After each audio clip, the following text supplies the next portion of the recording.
Sim.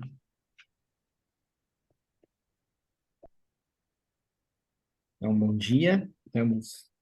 Estamos ainda nessa leitura do exercício para o autodesenvolvimento, a trilha dos 6 passos do Yoga Van Damme.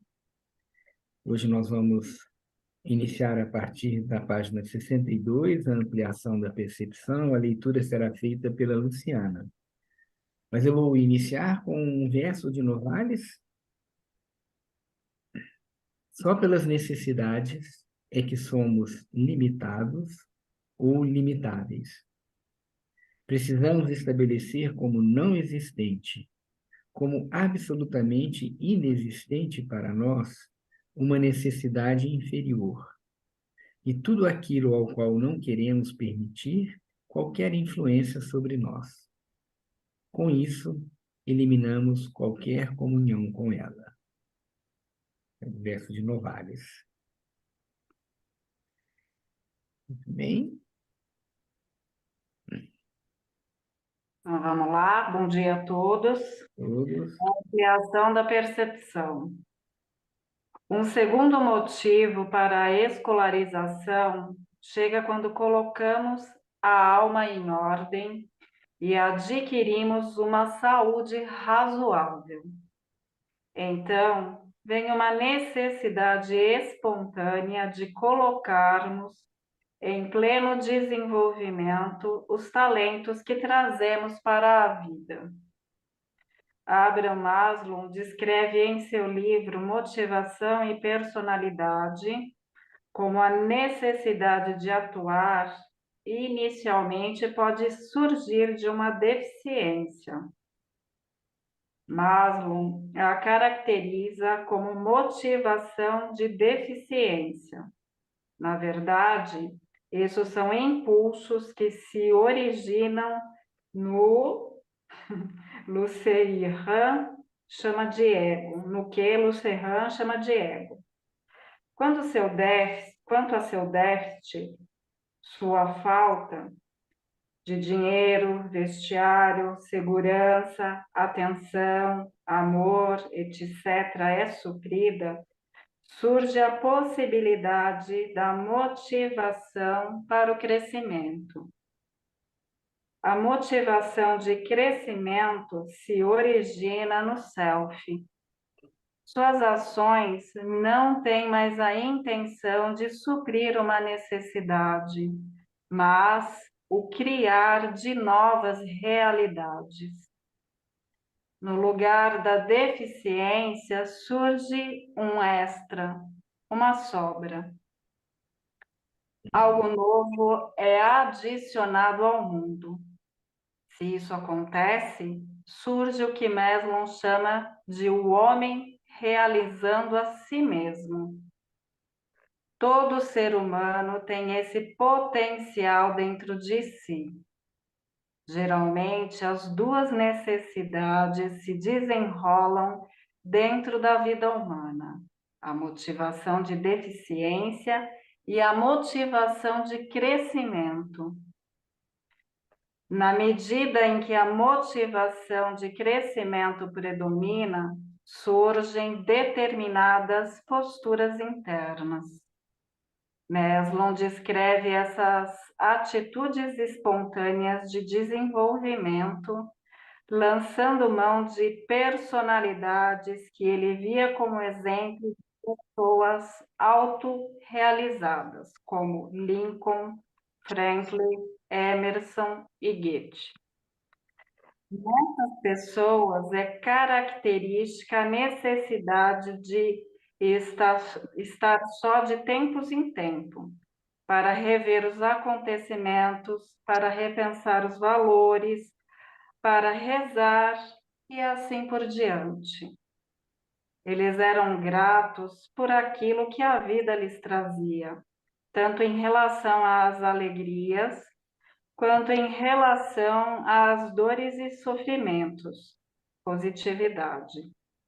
Com isso, se sentiam conectados com o mundo e tinham o que Maslow chama de um frescor persistente de apreciação, que é a imparcialidade.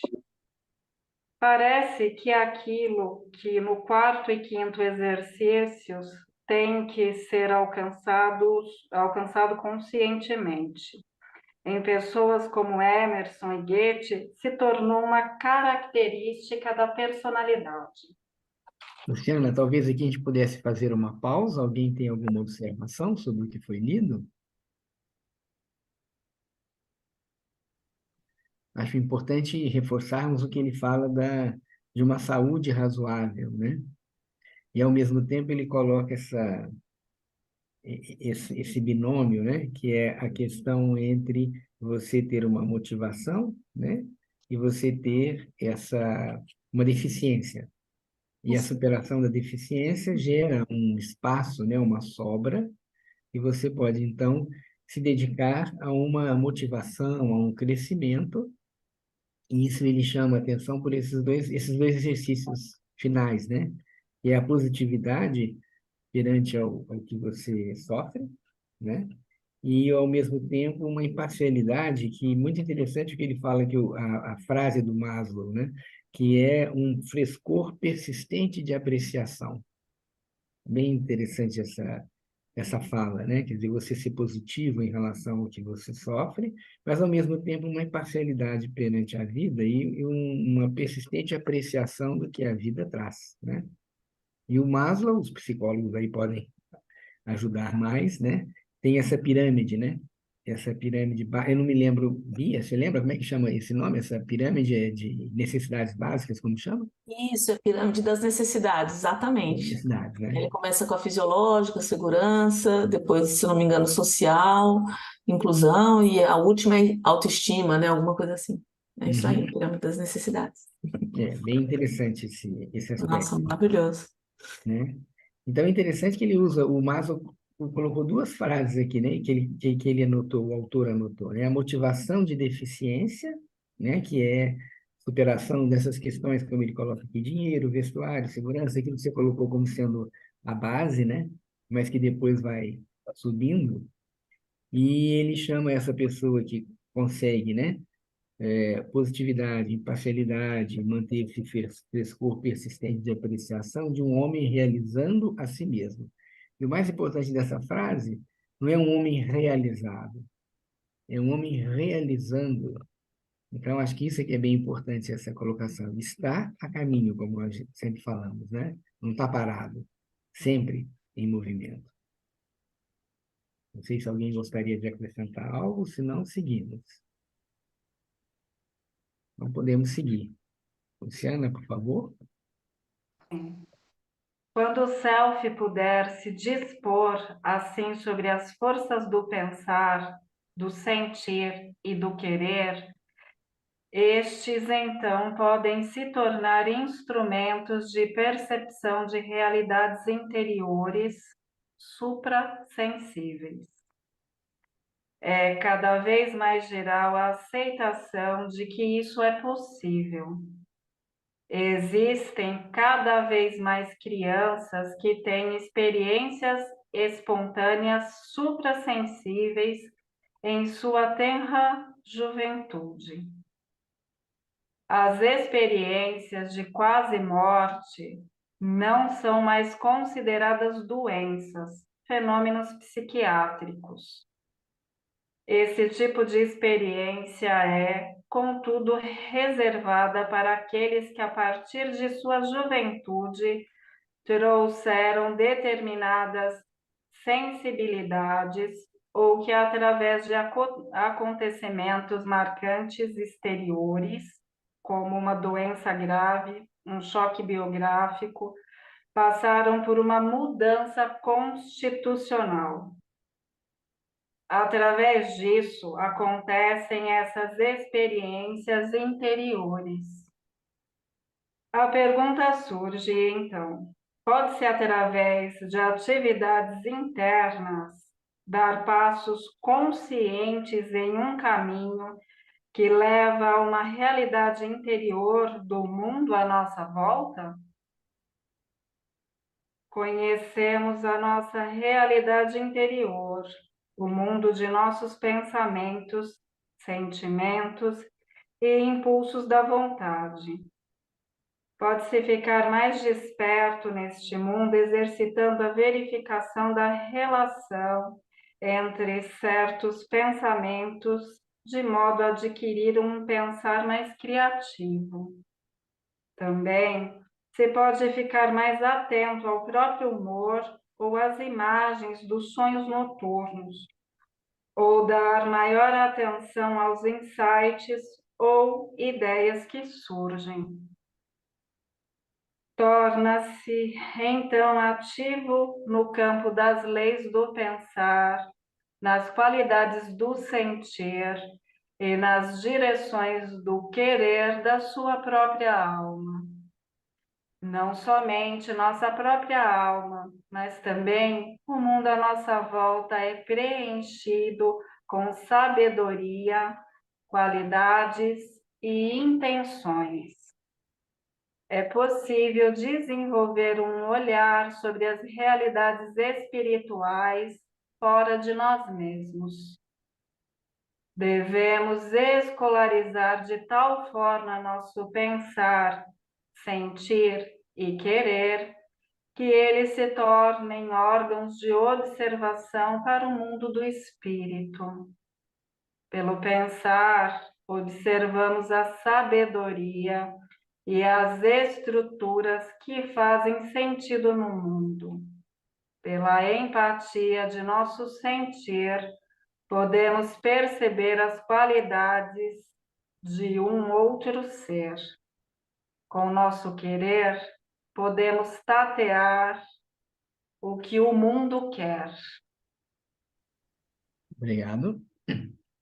E bem também complementar e rico essa parte, né? Alguém tem alguma percepção que queira chamar a atenção desse texto aqui? Eliane? Bom dia, doutor Ronaldo. Bom dia a Bom todos dia.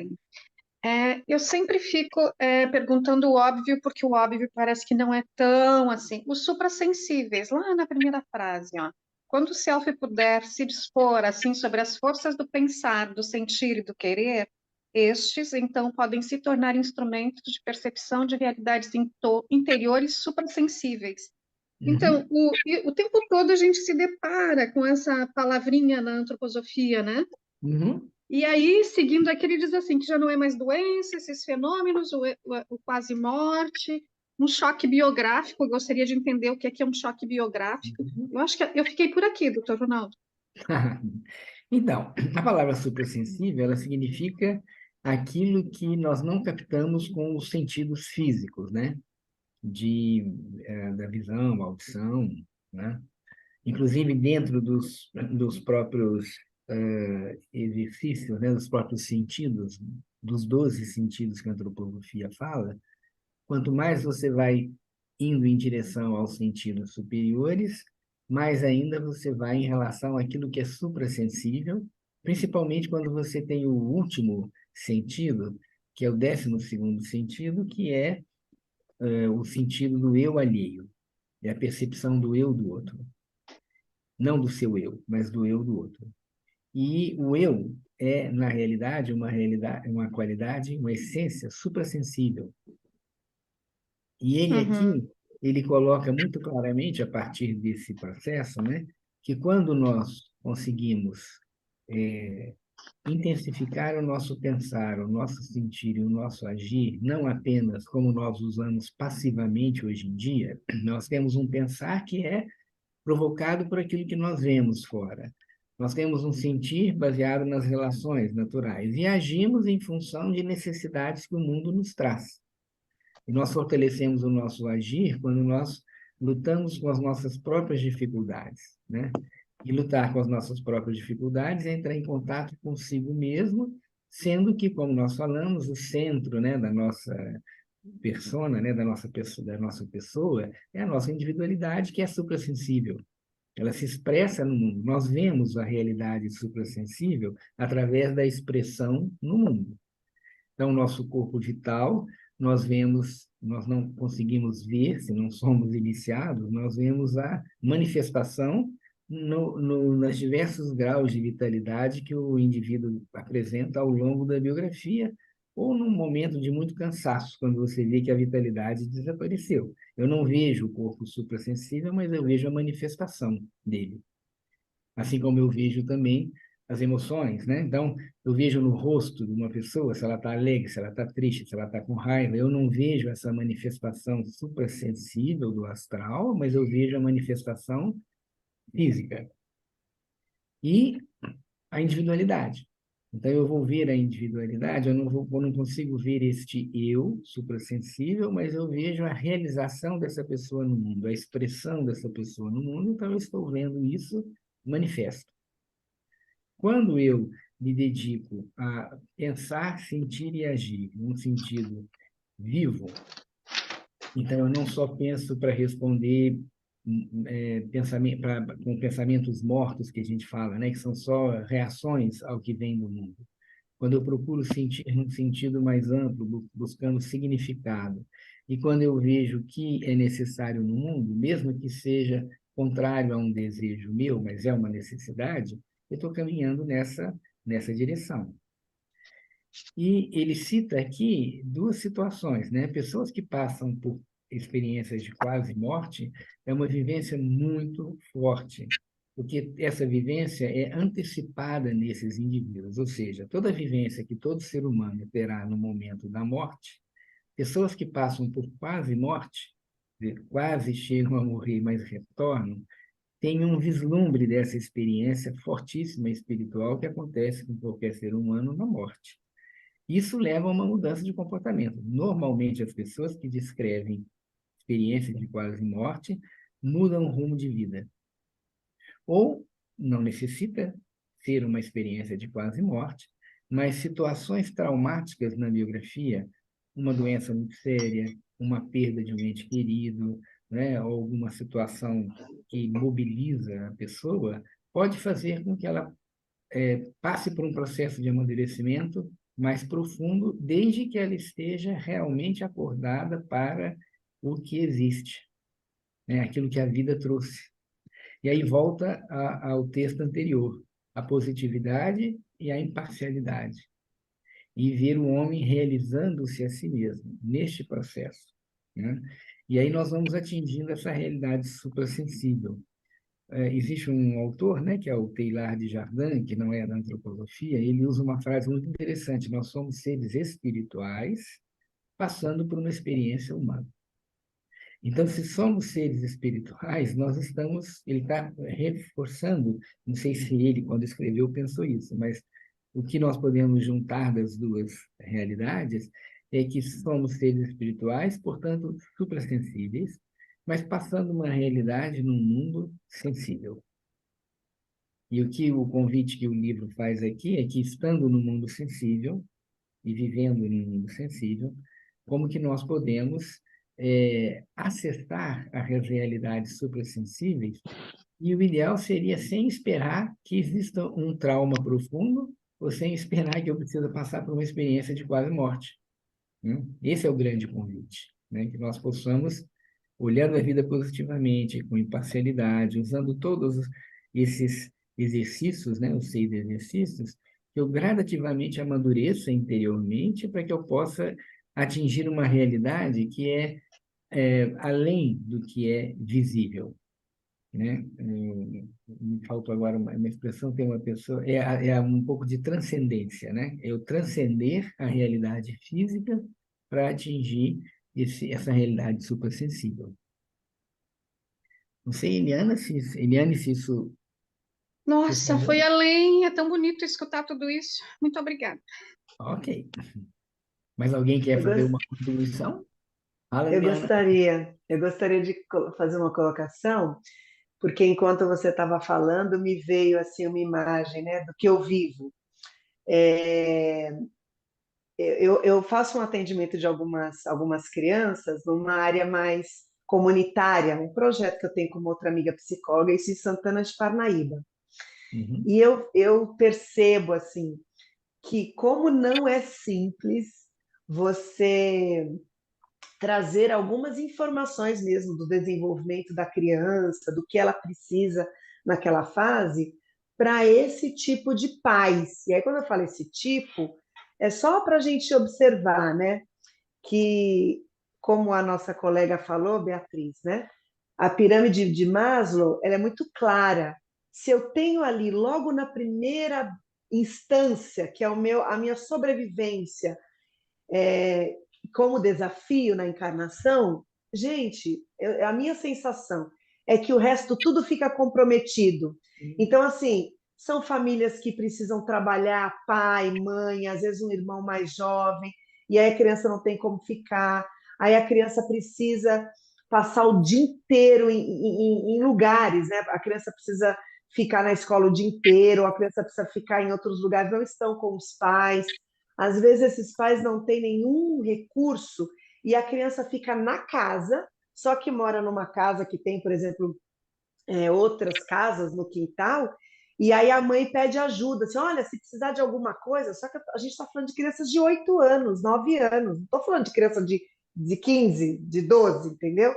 Então, eu não sei, a gente está aqui lendo isso, é óbvio que se chega até nós é porque nós já estamos nesse lugar de conseguir, né? Cada um também tem a sua biografia, a gente sabe também como que a gente chegou nesse lugar, né? Cada um passou aí pelas suas crises biográficas, mas realmente é algo para a gente olhar. É claro que o convite é justamente o contrário, na minha opinião. Depois me corrija se eu estiver errada, Ronaldo. O convite é justamente esse, para a gente olhar para isso, porque olhando para isso e se treinando, se exercitando com isso, o próprio externo vai melhorando, né? Até porque a gente aceita, as coisas vão ficando mais leves, não sei se é essa a ideia, mas de fato, quando a gente olha para fora, a gente olha para as comunidades mais carentes, está todo mundo correndo atrás do básico da pirâmide, ninguém está nesse nível de olhar para coisas assim. É uma reflexão para a gente. E o que você traz que é importante é que a mudança do mundo, ela se dá pelo indivíduo, né? Então, porque como você falou, a maioria das pessoas, né, um grande número das pessoas estão vivendo situações bastante desafiadoras do ponto de vista bem básico da pirâmide de Maslow, né? Isso não só no Brasil, no mundo como um todo. E aí, as pessoas que têm a possibilidade de conhecer algo que está nos níveis mais superiores dessa pirâmide, têm uma responsabilidade também, né? Essa responsabilidade comunitária, e essa responsabilidade, ela tem vários níveis. Ela pode ser tanto da pessoa que vai lá e põe a mão na massa, né? Mas pessoas que dão apoio àqueles que fazem isso. Às vezes a pessoa não está lá, mas ela dá o apoio. E existe um lado também, que é o lado de você pensar sobre, né? E você carrega no coração, dando um significado diferente, né? Do sentir, como ele disse aqui no final do texto, né? Ou estou pensando positivamente sobre isso, eu, de uma certa forma, vou também estar ajudando neste processo, porque, como Steiner fala, o pensar e o sentir tem tanta força quanto o agir. E nós temos só a impressão de que, se eu bato numa pessoa fisicamente, é isso que fica marcado. Não. Se eu estou com uma pessoa e sinto mal, eu tenho pensamentos negativos sobre ela, ou alimento sentimentos negativos, isso é tão negativo quanto o tapa. Então, de outra forma também, se eu sinto positivamente, se eu penso positivamente numa coisa, eu também estou ajudando de alguma forma, né? E esse é um aspecto interessante, né? Esse é o atingir o suprassensível. Então, ele parte pela ideia de que eu preciso, sim, fazer algo no mundo, mas esse algo ele precisa ter um comprometimento, ele vai ser, vamos pensar assim, um jeito de dizer isso, ele vai ser mais coerente se esse agir não inclui soberba nem poder. Porque muitas vezes nós fazemos coisas no mundo só para aplacar meu vazio interior ou só para mostrar quão bom eu sou. Evidentemente, isso tem um efeito? Sim, pode ter um efeito. Mas, consequentemente, isso também tem, ao mesmo tempo que tem um efeito positivo, pode ter uma trava de desenvolvimento, porque está baseado em compulsões pessoais. Então, o atingir o suprassensível, ele tem um caráter nesse sentido também, que é no sentido do bem no lugar certo. né? Então, e nós realmente partimos da realidade. Sendo seres espirituais, vivendo uma experiência terrena, nós não podemos escapar da realidade, né? Mas o fato é como que eu posso dar um passo sobre isso. E a Sandra me perguntou, Sandra, o nome é Teilhard de Chardin. Teilhard de Chardin. Depois eu posso ver como que escreve exatamente e escrevo aqui para vocês. Tá bom? Emília? Então, Ronaldo, só completando, né, o que a Adriana estava falando, ele aqui, ele coloca mesmo, ó, quando seu déficit, sua falta, ele parece, de dinheiro, vestuário, segurança, atenção, amor, é suprida, surge a possibilidade da motivação para o crescimento. Então, tem a ver com isso que ela está falando. Tem pessoas que ainda não supriram essas necessidades básicas, que é dinheiro, vestuário, segurança, né? Mas tem uma coisa que eu acho muito interessante. Em comunidades carentes, você vê que de vez em quando uma pessoa começa a fazer uma biblioteca, eu já vi o caso de uma pessoa que pegava livro no lixo para fazer uma biblioteca para o pessoal de uma comunidade. Tem pessoas que fazem uma escola de dança, uma escola de esportes. Então, você vê que mesmo no meio dessas pessoas que ainda não tiveram suas necessidades básicas supridas, existe uma necessidade de algo a mais, e às vezes eles mesmos providenciam.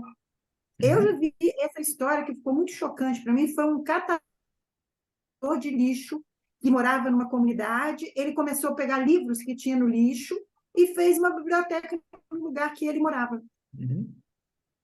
Complementando o que a Adriana está falando. É interessante isso. Sim. São pessoas coisas que a gente, graças a Deus, já passou, mas que eles ainda não passaram, e mesmo assim eles têm necessidade de algo a mais. Uhum. Isso é o que eu costumo falar, né? Esse é o pensar humanamente correto, né? Não é o do politicamente correto, mas do humanamente correto. A humanidade chegou até aqui com todas as dificuldades que teve. Hoje a gente olha, nós temos todas essas benesses científicas e sociais que temos, mas se pensarmos no homem das cavernas, que não tinham nada, como eles chegaram até aqui? Porque sempre existiram pessoas que pensaram no ser humano, pensaram humanamente correto, e não pelo que é moda ou é a voga do poder vigente, né?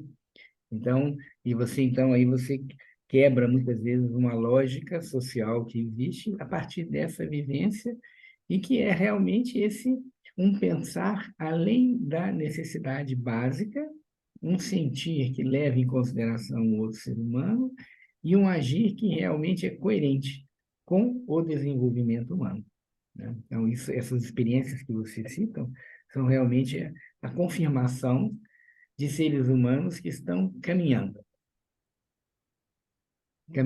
a partir de si. Então, por isso que é importante a gente pensar, o movimento é a partir do indivíduo, e o indivíduo interfere na comunidade, né? Mas, para isso, você tem que ter uma força de vontade, você tem que ter um desenvolvimento cada vez maior, né? E eu citei hoje o eu alheio, né? Que é o sentido de você reconhecer o eu do outro. Foi interessante que, antes de começarmos o nosso encontro, a minha esposa estava ouvindo uma pessoa falando sobre o Elon Musk, que estava preocupado com a questão do controle da inteligência artificial, que nós não sabemos aonde a inteligência artificial vai nos levar. E acho que eu já citei aqui que tem um autor, que é o Nicolas Perla, que num texto já escrito há alguns anos, ele fala que o que vai ajudar o ser humano a superar a tecnologia de informação, a nanotecnologia, a inteligência artificial, são os 4 sentidos superiores, que são a audição, a percepção do pensamento alheio, a percepção da linguagem e, principalmente, o reconhecimento do eu alheio, que é o 4º sentido mais evoluído, né? E olha que ele falava isso já tinha um tempo, baseado no que o Steiner falava no passado, que nós vamos chegar num ponto em que essa tecnologia vai chegar a níveis materiais muito profundos, e aonde o ser humano pode ser esquecido como ser humano. E são justamente esses sentidos superiores que fazem com que eu esteja acordado para a necessidade humana é que tem a possibilidade de nos encaminhar positivamente.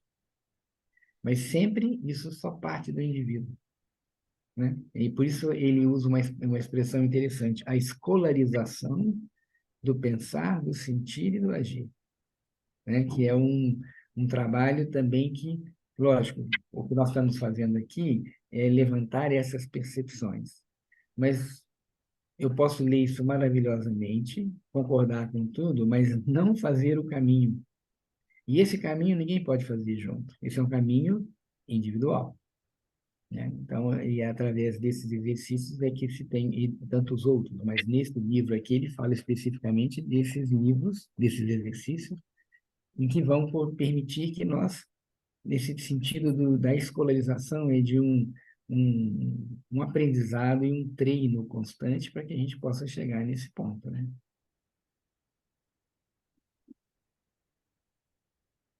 Muito bem, temos mais alguma observação? Doutor, Sim. esses dias eu recebi um quadrinho referente à inteligência artificial, dizendo o seguinte, né? O problema não é a inteligência artificial, o problema é o ser humano parar de pensar, Exatamente, é. né? Justamente, é. Acho que vem a calhar, né? Com tudo isso Uhum. que a gente está lendo, né? É. E agradeço a contribuição da Adriana, porque eu também estou na comunidade aqui e observo tanta coisa, né, que é a nossa interesse que tem que estar lá dentro, né? É a gente que tem que estar firme e forte, porque cada vez mais vem coisas desafiadoras para todos eles, né? Obrigada, viu, Adriana? Muito bem. Seguimos, então?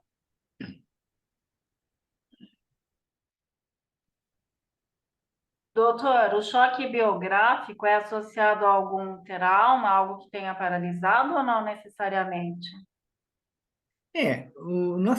Todos nós temos traumas maiores e menores, né?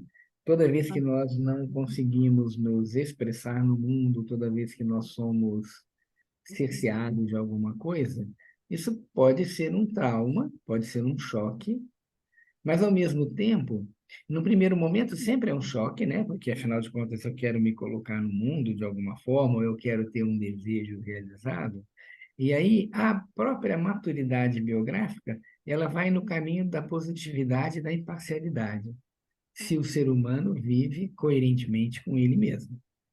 Se ele vive apenas no sentido dos desejos, dos impulsos, ou dessa atitude, mas todo mundo tem que levar vantagem, todo mundo leva vantagem, eu também quero levar. Então, as dificuldades que eu tenho, elas não se transformam em processo de aprendizado. E você vê muito, infelizmente, hoje em dia, a educação que cria jovens que têm um baixo limiar de frustração. Sim. E isso torna cada vez mais um choque, né? Porque, com certeza, nós estamos no mundo, nós vamos ter pessoas, outros seres humanos, que, ao se posicionarem, nos desagradam. A mesma coisa, eu me posicionando, eu desagrado alguém. Não tem jeito, né? Isso faz parte aí da nossa relação social. E aí a questão é essa: eu vou viver olhando só o negativo disso ou eu vou procurar olhar o positivo disso? Quando nós pensamos em encontros que são importantes para o nosso desenvolvimento, geralmente nós pensamos, nossa, eu gostaria de encontrar pessoas que estivessem com o mesmo pensamento que eu, que caminhássemos juntos, mas às vezes as pessoas que nos colocam algum impedimento são as que nos fazem crescer mais. Ainda não é às vezes, muitas vezes as pessoas que nos colocam impedimento é que nos fazem crescer mais, né? Mas tudo depende da postura interna perante esse trauma, esse choque, né? Tá. Uhum. Obrigada. Né? Formação de comunidade. Um terceiro motivo para a escolarização surge quando se constata que desponta uma nova era para a formação de comunidades. Até pouco tempo, as comunidades recebiam de cima as estruturas de convivência. A origem dessa forma de comunidade é de uma direção hierárquica, que inicialmente partia dos deuses e mais tarde vinha através dos representantes dos deuses, o faraó, o papa, o padre.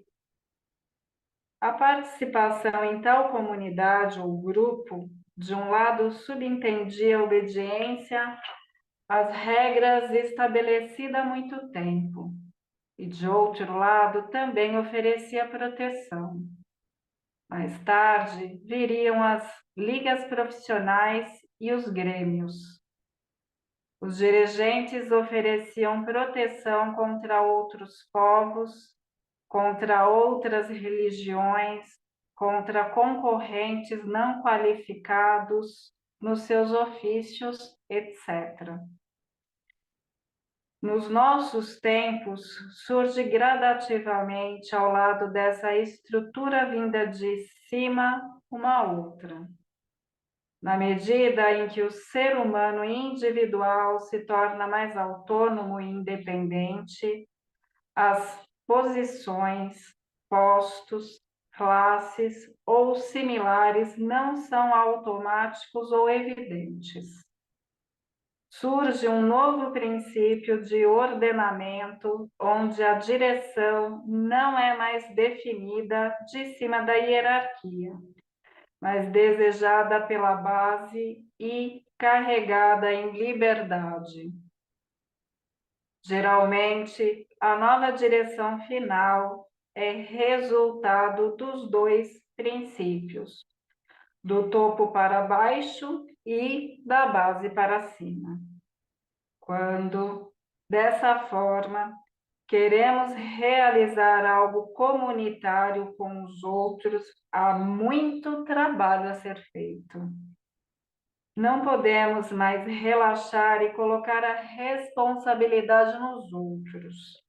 Além disso, há a necessidade da confiança na nova força de desenvolvimento do outro.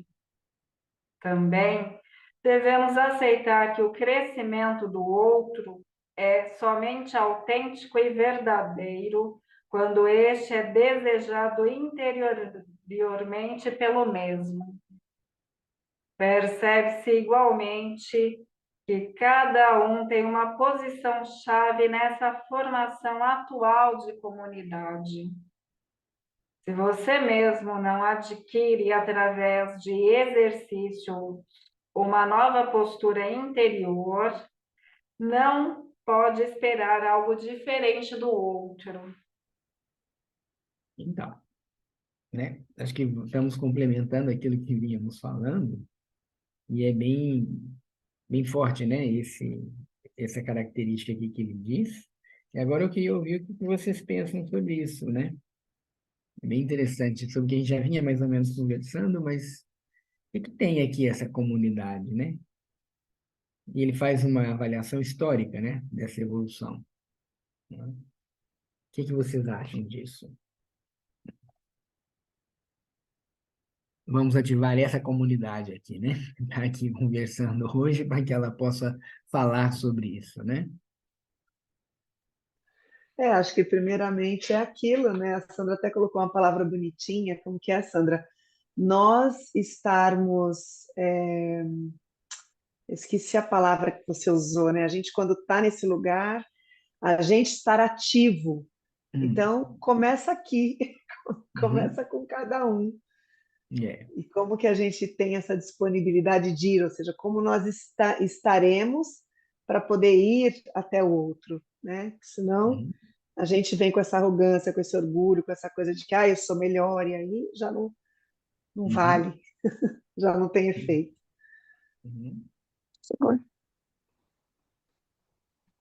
Segura você. Oi? Eliane, pode falar. Tá acabando. Doutor Ronaldo, eu não entendo muito essa questão das comunidades, né, no geral, que o Steiner fala, mas tem uma compreensão que, inclusive, esse grupo que a gente está estudando já seja uma comunidade, né, fortalecendo essa fala, esse estudo. Mas quando fala ali, a nova direção final é resultado dos dois princípios, do topo para baixo e da base para cima. Então, a pirâmide de Maslow, agora, ela já está meio invertida, né? Quando dessa forma queremos realizar algo comunitário com os outros, há muito trabalho a ser feito.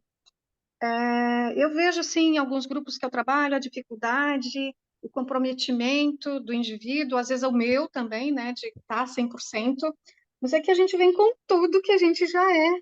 E, às vezes, esse positivismo, ele fica um pouco do lado, né? Então, essa é a minha percepção, mas eu gostaria de ouvir o senhor do topo para baixo e da base para cima. Essa nova direção final da comunidade, se é que eu entendi certinho. Uhum. Então, vamos ver também o que eu entendi do que ele quis dizer aqui, né? Mas eu entendo assim, ele coloca muito claramente uma questão histórica, né? Embora quando nós falamos que se pensa humanamente correto, é interessante ter essa percepção que a biografia é única, mas nós não estamos sós. Então, nós vivemos em comunidades. E sobrevivemos também porque houve uma mínima organização dessa comunidade. Sempre precisou ter isso, né? Então, sempre precisava de dirigentes. No início da humanidade também, nós tínhamos uma ajuda mais presente no mundo espiritual, né? Com guias, pessoas que tinham essa qualidade de guias, né? O Zaratustra, Moisés, Hermes e outras, bem, são pessoas que têm essas personalidades, né, têm uma influência muito grande, mas em qualquer comunidade mínima que você tenha, existe alguém que tem essa função de, com mais experiência, em princípio, né, com boas intenções, ajudar a criar essa comunidade. E essa comunidade, no início, em função do próprio desenvolvimento humano, e aqui não é só do indivíduo, é da humanidade como um todo, quanto mais para trás nós estávamos, mais nós necessitávamos de ajudas bem fortes, né? Porque o ser humano ainda estava começando o seu desenvolvimento. Então, você tinha as comunidades. Então, como ele cita aqui, o que era o faraó? O faraó era aquela pessoa que julgava que ele era quase um deus. Ele era o representante da divindade. Então, ele tinha plena liberdade e direito de dispor sobre a vida das pessoas. Se ele quisesse matar uma pessoa, ele poderia, porque ele era um representante da divindade, né? E à medida que a evolução da consciência ocorreu, e a história realmente ela mostra isso, a história mostra a evolução da consciência da humanidade, como indivíduo e como comunidade, né? Aí nós vamos depois para essa fase em que ele fala aqui que eram o que na Idade Média se chamava de guildas, ou eram as associações, onde você se protegia, né? Protegia de ataques que vinham de fora, ataques não só físicos, mas ataques assim conceituais, como ele fala aqui, né? A minha guilda de tecelões, eu vou me proteger para que uma pessoa que não é formada venha fazer isso aqui. Era uma forma de sobrevivência, né? E assim as pessoas, né? Quando o Steiner tem um texto, não me lembro bem se é do Steiner, mas acho que é dele sim, que fala de fraternidade, onde ele fala que nessas comunidades, às vezes, como todo mundo lutava, imagina vocês na Idade Média, com tantas dificuldades que tinham, quando um pai de uma família falecia, os demais tinham a tendência de ajudar pegando os filhos, e se distribuíam os filhos dessa pessoa, para a gente poder, para que isso, a criação humana continuasse, né? Aí você chega realmente depois na comunidade, na Revolução Francesa, onde literalmente o povo corta a cabeça do rei, né? O que significa isso? É uma inversão total, né? Nesse processo. Antes você tinha o faraó, o rei que dominava, de repente o povo ganhando mais consciência, desculpa, ele já adquire essa característica de inverter esse processo, né? E hoje nós vivemos numa situação que é bem individualista mesmo, mas no sentido não ainda adequado, em que eu penso em mim e ao mesmo tempo eu penso no outro, porque eu só posso entrar na essência do outro se eu entrar na minha essência, mas ainda estamos num movimento muito de reforçar a nossa individualidade, a tal ponto que se um colega de trabalho morre, a gente não pensa em pegar o filho dele para cuidar, né? Não é um pensamento como existiu numa época da humanidade, né? Então, na realidade, nós vamos tendo esse aspecto, e esse aspecto que vinha do topo para a base era esse aspecto que era essa estrutura que vem de um faraó, ou que vem de uma guilda, né, ou de uma associação, e agora nós estamos no movimento que é da base para o topo, que é da base do sentido de que eu, como indivíduo, preciso cuidar de mim, no sentido não só individualista, no sentido agora da escolarização, eu estou cuidando de mim. Evidentemente, eu estou cuidando de mim do ponto de vista físico, sobrevivência, né? Não tem dúvida, mas eu vou pensando como que eu posso agora ajudar outros seres humanos. Não mais com um faraó que domina, né? Mas com todos caminhando juntos. Lógico, isso é um trabalho, como ele mesmo fala, muita coisa tem que ser feita, né? Para que eu possa criar essa comunidade. Então, de novo, o desenvolvimento que eu vejo é o que antes tinha uma massa, né, um domínio de massas e que existia, o caminho futuro do que eu entendo é indivíduos que conscientemente fazem o seu caminho de escolarização atuando em comunidade. Porque se numa comunidade todos individualmente fazem o seu caminho, grandes chances dessa comunidade crescer, né? Mas se existe soberba, poder, né? Existe muita individualismo no sentido egoísta, né? Então, não é uma questão egóica, mas é uma questão egoísta, para mim, tudo para mim, essa comunidade dificilmente vai se estabelecer. E aí precisa de ter lei de fora. Quanto mais existe egoísmo, mais necessidade de uma lei restritiva e externa. Isso gera mais poder, né? Então, é um caminho longo. Ele usa bem uma expressão aqui, deixa eu até ver qual é a expressão que ele usou, deixa eu ver se eu me lembro aqui.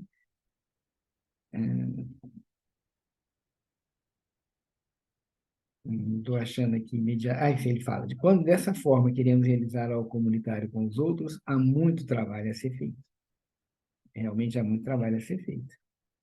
E ele fala no final, se você mesmo não adquire através de exercícios uma nova postura interior, você não pode ter algo de diferente do outro.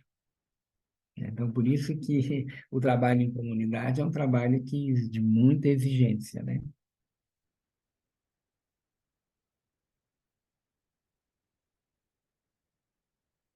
Certo, Eliane?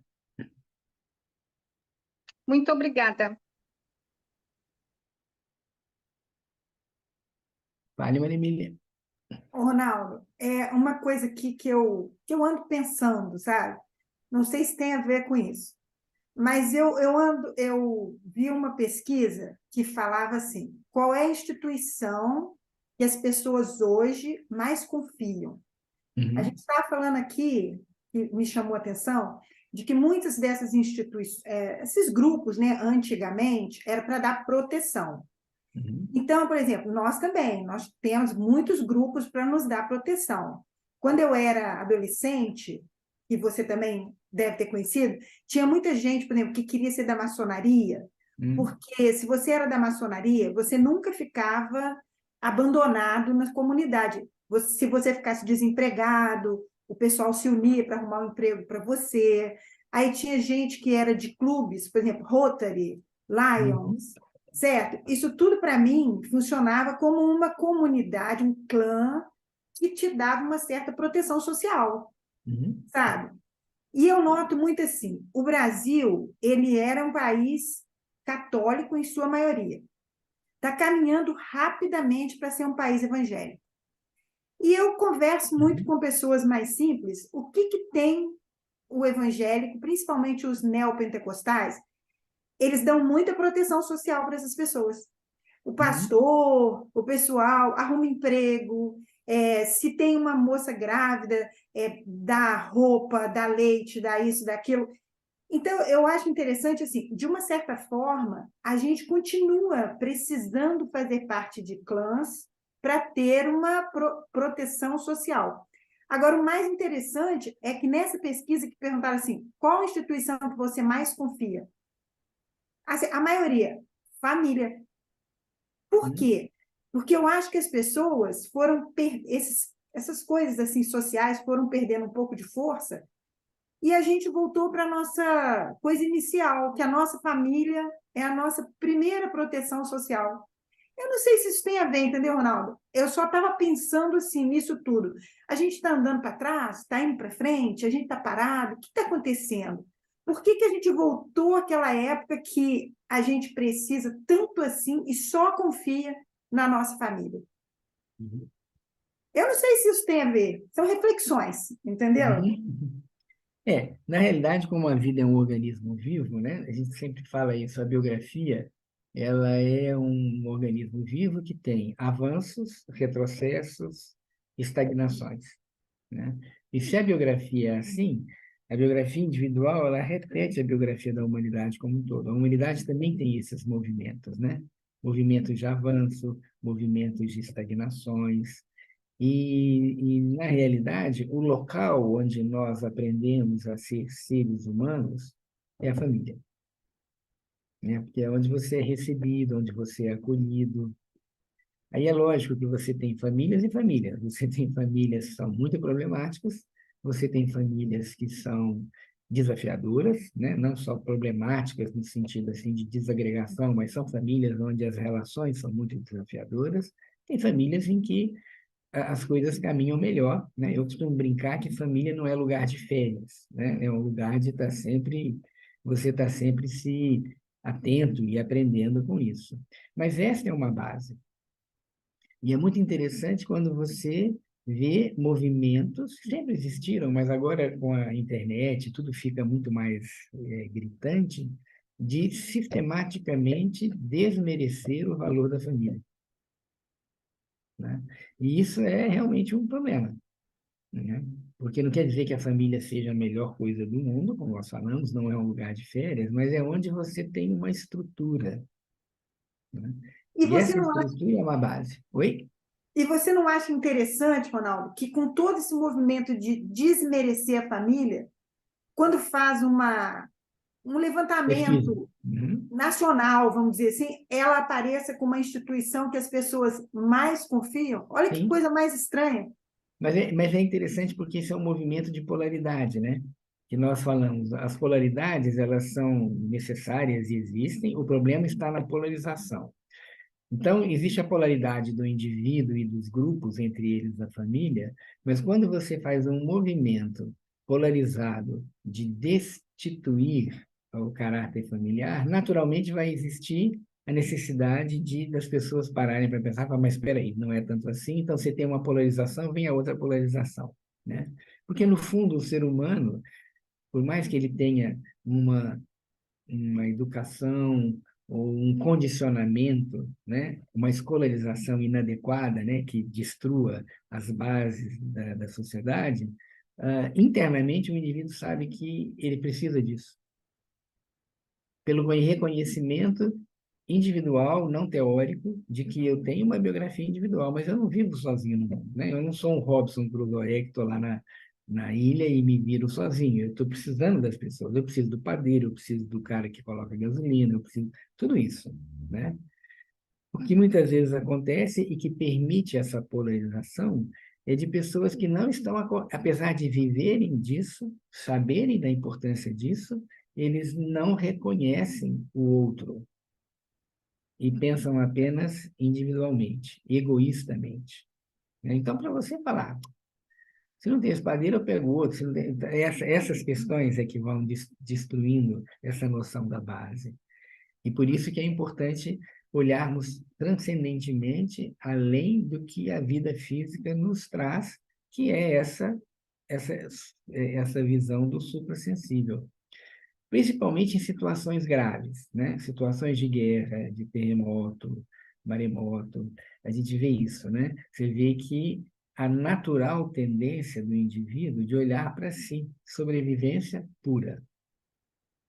E aí você depende um pouco da cultura que foi criada, né? Então, eu me lembro, quando teve o Katrina, né, lá nos Estados Unidos, nós vimos cenas realmente desumanas, de selvageria, né, de pessoas querendo, e você fala, nossa, nos Estados Unidos, um país tão evoluído. E aí, quando teve o tsunami no Japão, você via as pessoas ordeiramente se ajudando e rapidamente reconstruindo o país, né? Então, tem também uma questão de comunidade, no sentido assim, de um espírito de povo, mas que também depende dos indivíduos, porque não adianta você ter um espírito de povo, assim, uma cultura, se o indivíduo em si não pensa dessa forma, né? E aí volta de novo aí, onde que você aprende esse espírito de comunidade? Na família, né? Com todas as dificuldades que uma família tem. Não quer dizer que a família é maravilhosa, todas as famílias são maravilhosas. Não, mas é o local, primeiro que você é recebido aonde? Até que inventem, né? Até que nós impeçamos os seres humanos de reproduzirem por si e façamos tudo por laboratório, né? Para muitas pessoas isso seria uma coisa maravilhosa, porque eu não preciso me relacionar com os outros, mas aí, na realidade, eu tenho a base, eu sou recebido no mundo, numa família. Desestruturada ou não, mas é uma família.